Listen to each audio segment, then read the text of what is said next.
Se eu te perguntasse agora, assim, o que define o sucesso na vida, na carreira, o que te viria à mente? Ah, a resposta padrão, né? Inteligência, talento, um bom QI. Exato. Só que uma das fontes que a gente analisou hoje, um resumo do famoso livro do Daniel Goleman, meio que joga um balde de água fria nisso tudo. Joga mesmo. A fonte diz que o QI, sabe, aquela inteligência lógica que a gente passa anos e anos na escola tentando aprimorar, responde por, no máximo, 20% do nosso sucesso. No máximo. O que significa que os outros 80% vêm de outra coisa. E essa outra coisa é justamente o nosso foco hoje. A inteligência emocional, ou Q. E olha, a gente tem um material riquíssimo aqui que vai desde artigos que buscam a origem acadêmica da coisa até publicações que detalham os pilares e até uma pesquisa de campo. Uma pesquisa que mostra como isso funciona ou talvez como não funciona no mundo real. Exatamente. Nosso objetivo aqui é ir além do termo da moda, sabe? Para entender o que ele realmente significa na prática. Perfeito. É uma jornada que começa com essa pergunta quase filosófica sobre sucesso e termina com uma ferramenta super prática, tipo, como gerenciar um conflito no escritório? E a grande questão que parece surgir de todo esse material é: se a inteligência emocional é tão poderosa, por que ainda parece tão difícil aplicar no dia a dia? Essa é a pergunta de US$ 1 milhão. Vamos tentar desvendar isso. Vamos lá. Então, quando se fala em inteligência emocional, a maioria das pessoas pensa logo em uma pessoa, né? Daniel Goleman. Sim, o livro dele foi um fenômeno, um best-seller mundial. Mas uma das nossas fontes, um artigo da revista A Mente é Maravilhosa, leva a gente um pouco para trás, para a origem real da ideia, antes dele. Isso. E é super interessante ver que a origem é puramente acadêmica.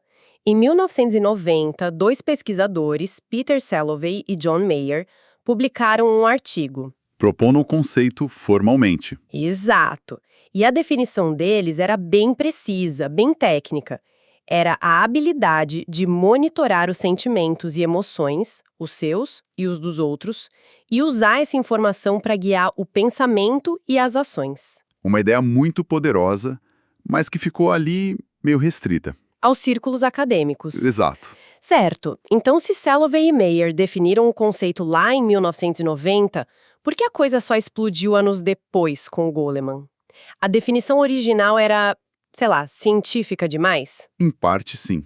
Salovey e Mayer estavam focados no mecanismo cognitivo, em como a gente processa as emoções.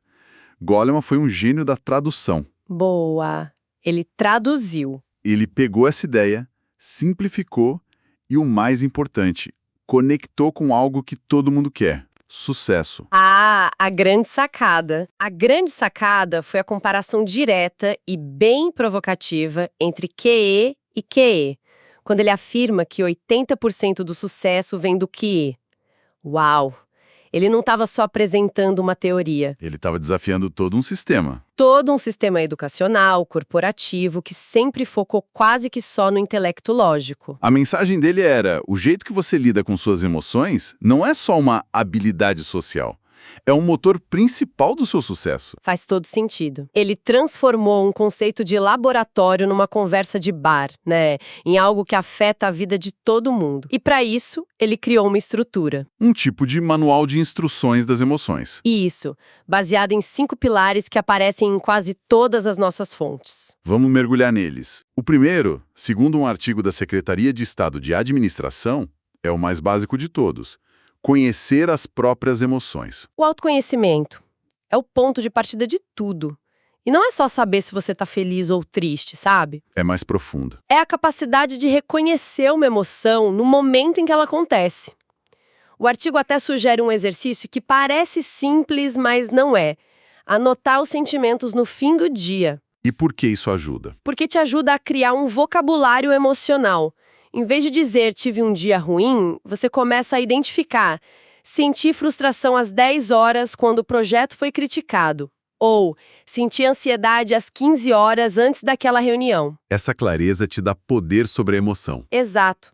Em vez de ser dominado por ela. É quase como se você virasse um observador de si mesmo. E depois de observar e conhecer, vem o segundo pilar, que é controlar as emoções. E aqui as fontes trazem um conceito que eu achei fascinante. A diferença entre autopercepção e heteropercepção. Como você se vê e como os outros te veem. Isso. E é aí que muitos líderes tropeçam. A autopercepção é o que você acha que está projetando. Você pode achar que está sendo direto, assertivo. Mas sua equipe está te vendo como ríspido, talvez intimidador? Exatamente. O autocontrole não é suprimir a emoção, é gerenciar de forma apropriada. É sentir raiva, mas não explodir. É sentir ansiedade, mas não paralisar. É a famosa pausa entre o estímulo e a resposta. É essa pausa.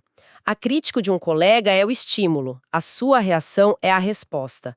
Nesse espaço, você escolhe como reagir. Essa pausa é tudo. E essa capacidade de escolha leva a gente direto para o terceiro pilar, a automotivação. Isso não é só ser otimista. Qual a diferença? Ótima pergunta. Porque os conceitos se tocam, mas são diferentes. Otimismo é a expectativa de que as coisas vão dar certo. Automotivação é o motor interno que te faz continuar. Mesmo quando as coisas dão errado. Exatamente. É sobre adiar a gratificação por um objetivo maior. Goleman chama isso de aptidão mestra. Aptidão mestra. Gostei. Um dos resumos dá um exemplo clássico. O vendedor que ouve 10 nãos e ainda assim faz a 11ª ligação com a mesma energia. Ele não está sendo só otimista. Não. Ele está usando o controle emocional para superar a frustração, o desapontamento e manter o foco no objetivo. É a resiliência em ação. Entendi. É a diferença entre esperar pela chuva e cavar um poço. Boa analogia. Os 3 primeiros pilares são bem internos, né? Um trabalho de dentro para fora. Mas os 2 últimos viram o foco para o exterior. O 4º pilar, empatia. Sim, e aqui é muito importante ir além da definição comum. Empatia não é sentir pena da pessoa, nem é concordar com ela. Certo. É a habilidade de se colocar no lugar do outro, de entender a perspectiva dele, as motivações, o que o faz sentir o que ele sente. Um exemplo prático. Um líder com empatia. Um líder com empatia, ao ouvir um membro da equipe preocupado com o prazo, não pensa só ele está reclamando. Ele pensa o que está por trás dessa preocupação. É sobrecarga, falta de recurso, medo de falhar? É uma curiosidade genuína. Essa curiosidade é a essência da empatia. E é essa compreensão que faz a ponte para o último pilar, que conecta tudo. O 5º pilar, relacionar-se interpessoalmente. As famosas habilidades sociais. Exatamente. É aqui que todo o trabalho interno se manifesta do lado de fora. É a sua capacidade de usar o autoconhecimento, o autocontrole e a empatia para construir pontes, para inspirar, persuadir, liderar, colaborar. É a sinfonia completa. É a sinfonia. Se os outros pilares são aprender a tocar cada instrumento, este último é reger a orquestra. É a arte de lidar com as emoções dos outros. Ok, essa teoria toda é muito poderosa. Autoconhecimento, controle, motivação, mas a gente sabe que o ambiente de trabalho pode ser um campo de batalha emocional, né? Com certeza. E uma das nossas fontes, um artigo da revista Recima 21, foi investigar justamente isso, como essa teoria sobrevive no mundo real dos conflitos corporativos em Portugal. E os resultados dessa pesquisa são um retrato perfeito daquela nossa questão do início, sabe? O enorme abismo entre o saber e o fazer. Como assim? Primeiro, o reconhecimento.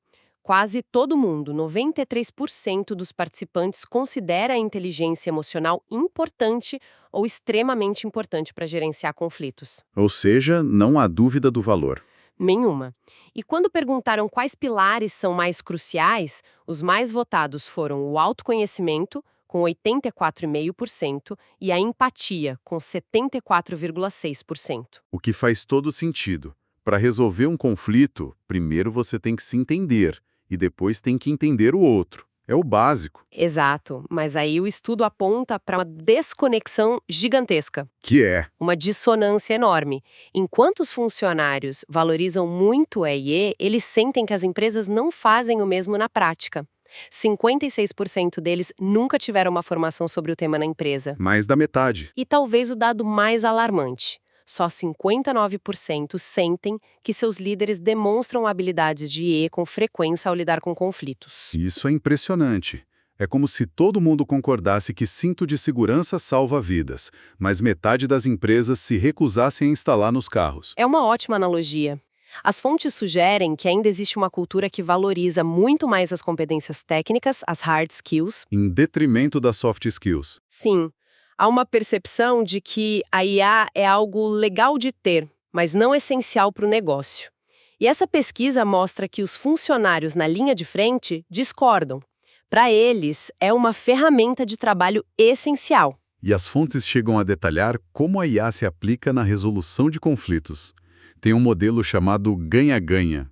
Isso não soa meio utópico? Pode parecer, mas na prática é uma abordagem bem estruturada. A alternativa é o ganha-perde, onde alguém impõe sua vontade, ou o pior de todos, o perde-perde. Onde todo mundo sai frustrado. E com a relação desgastada. A estratégia ganha-ganha é quase uma aplicação direta dos 5 pilares. Como seria? Vamos imaginar num cenário. 2 departamentos, marketing e TI, em conflito por causa do prazo de um projeto. Ótimo exemplo. Marketing precisa lançar logo, TI diz que é impossível sem comprometer a qualidade. Como a IA muda essa conversa? Certo. Sem IE, a conversa vira um campo de batalha. O gerente de marketing, sentindo a pressão, acusa a TI de ser lenta, burocrática, falta de autocontrole. E o gerente de TI, se sentindo atacado, reage. Reage na defensiva. Acusa o marketing de ser irrealista. Resultado: perde-perde. O projeto atrasa e a relação entre os departamentos fica tóxica. Ok. A versão desastre que todo mundo já viu acontecer.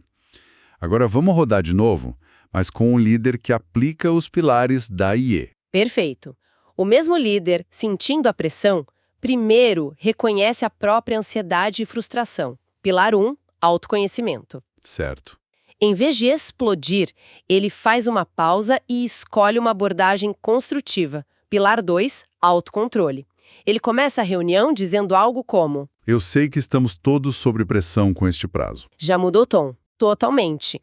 Em seguida, ele usa a empatia, o pilar 4. Eu gostaria de entender melhor os desafios que a equipe de TI está enfrentando. Podem me explicar as dificuldades? Ele escuta, faz perguntas. E com isso, ele constrói uma ponte. O pilar 5. Exatamente. A conversa muda de acusações para resolução de problemas. Juntos, eles podem chegar a uma solução ganha-ganha. Talvez lançar o projeto em fases, com as funções essenciais primeiro, enquanto a TI trabalha no resto. O conflito, em vez de ser destrutivo, Gerou uma solução criativa. e fortaleceu a colaboração. Fica muito claro que inteligência emocional não é só sobre ser legal com as pessoas.